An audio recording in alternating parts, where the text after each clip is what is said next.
Oh, kahit late po,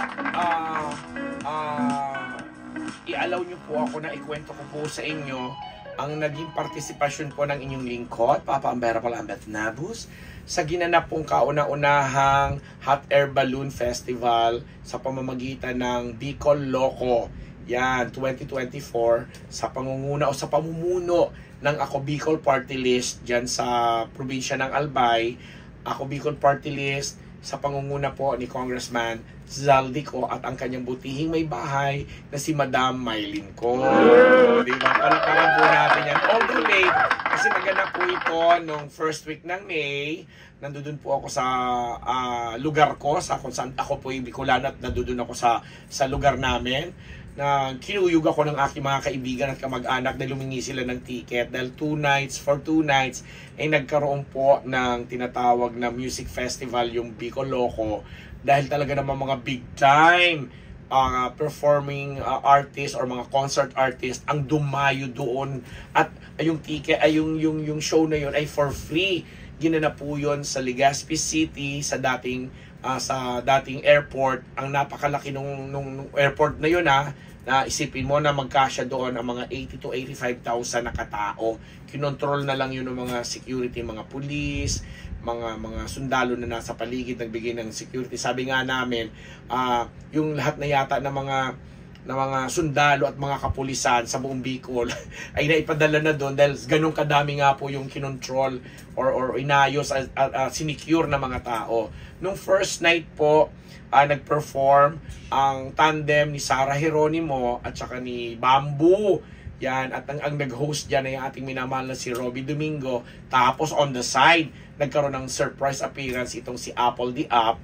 At ang musical director lang naman ay si Maestro Louie Ocampo. Yes! Ang saya-saya ng show. Actually, it was already a package show ng ginagawa ni na Bamboo at saka ni na Sarah. Pero hindi talaga lugi ang lahat ng nanood that first night dahil talaga namang wow. Tapos, nandun lang kami sa sideline nandun kami sa sideline at talagang na-observe namin itong dakilang asawa ni Sarah na si Mateo Godicelli na nandun siya talagang playing a very very supportive husband na parang PH siya ni Sarah doon na siya ang bibigay ng technical na nag-up and down ng mga music na ginagamit ni Sarah, yung mga fast songs, kung paano effects ang gagawin, ilaw, sound, mga ganon.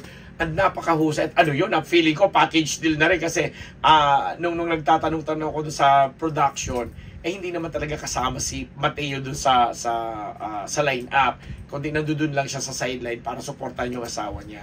Isa pa sa nakita namin doon na hinangaan ko ng bongga ay yung paggamit ni Sarah Geronimo ng portalet. Kasi di ba airport yun na ang mga opisina naman nasa labas, di ba? Kasi kung saan lumalapag at nagte-take off ang mga eroplano dati kasi may international airport na po ngayon sa Albay. So, wala naman talagang mga doon kundi yung mga anong tawag natin doon? Yung mga sariling kinonstruct lang. Anong tawag natin doon sa DIY. Yon, mga DIY na mga portalets, mga CR. Pasok talaga si Sarah. Kahit pa may mga curlers pa siya dyan dahil kami makeup lang niya. Siguro dahil sa tawag ng kalikasan, ginamit talaga niya yung portalet kasama ang kanyang ang road manager niya, ang PA niya. At then of course, si Mateo nga nakatabi namin habang nandoon kami sa malapit sa may pintuan ng portalet. And napaka very professional kasi kung sa iba-iba yon na nakita ko rin po naman at nasaksihan, yung mga ibang mga padiva-diva dyan talaga maghahanap pa ng siguro yon ng talagang CR na dadayuhin pa. But nakita siguro ni Sarah sobrang dami ng tao, mag-request man siya or naisin man niyang puntahan yung talagang totoong CR, mahihirapan na rin silang lumabas dahil kukuyugin siyempre siya. Kung lalabas naman siya, gagamitin naman niya yung sasakyan, pareho din naman, mahihirapan makatawid sa napakadami talaga kasi sea of crowd, sea of people yung mga dadaanan nila. Kaya nag-adjust itong isang royalty pop superstar natin na si Sarah, at yun nga ginabi kinatuwa ko ng sobra yon. Syempre meron pang eksena doon na merong isang pulis na nagbabantay, babaeng pulis na may pasimple siyang video na ginagawa habang nakita niyang pumasok sa portal si Sarah.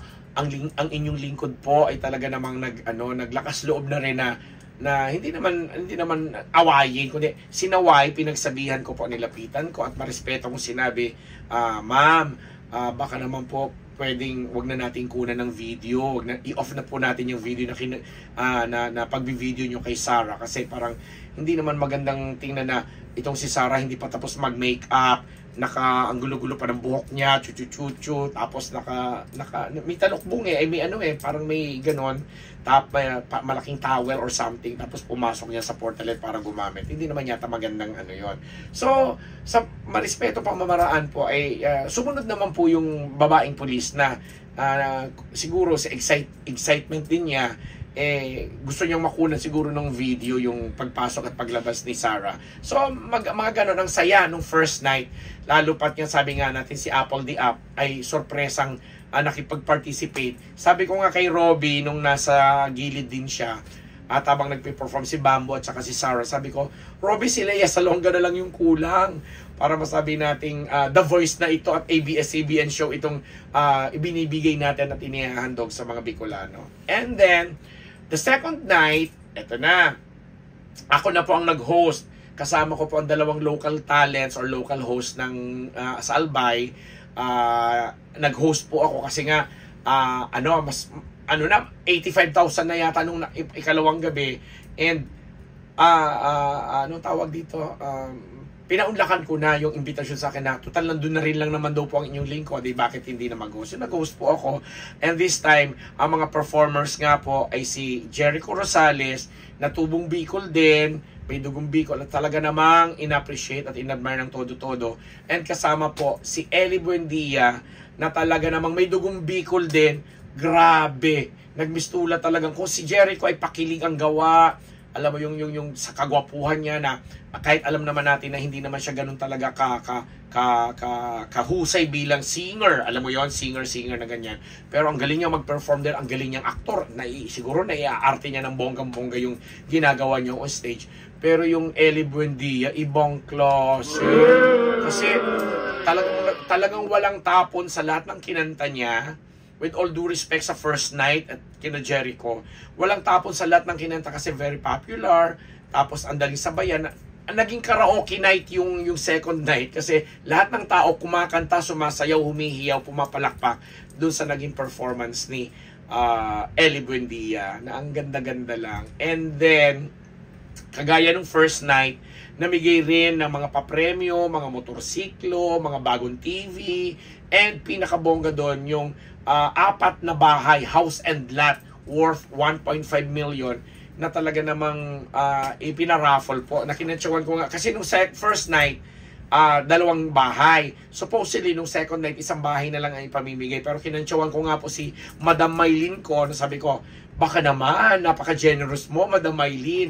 So, dahil sila po ay merong kumpanya at pinatatakbo nila ang isang realty corporation sa Bicol. Ayun po, at sabi naman niya maganda naman daw ang kitaan, maganda naman ang positibo naman ang income ng kanilang realty company. Kaya nag-award pa sila, nagpa-raffle pa sila ng isang house and lot worth 1.5. Kaya ang dami-dami talagang mga masasayang mga kapwa natin Bicolano na nabiyayaan din, yung mga iba syempre yun, may mga GCs na cash GC na pinamigay at marami pang ibang papremyo, pero talaga may mapapalad lang talaga na nagwagi. So, di ba, kami naman, ito na nga hanggang ngayon, namamalat pa rin kasi siguro dahil na rin sa pagod, dahil yung activity pag umaga, hot air balloon, pinalilipad na first time pong ginawa sa Bicol at magiging regular na po itong scenario. At sa gabi, yun ng event na music festival naman. Kaya medyo nawalan po tayo ng boses, napagod, kulang sa tulog.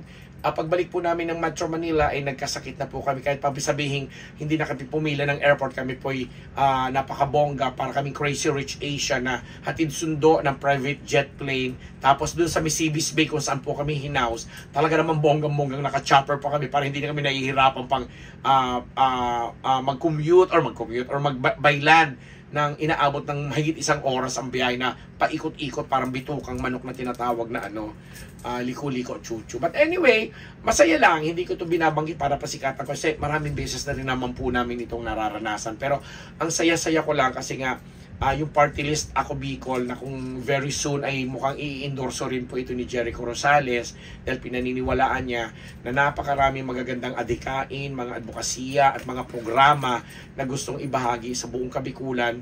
Nangunguna na dito yung tinatawag nating advocacy hospitals na nakasentro sa mga special na sakit, cancer, mga kung ano-ano pa, plus infrastructure, mga school buildings, etc.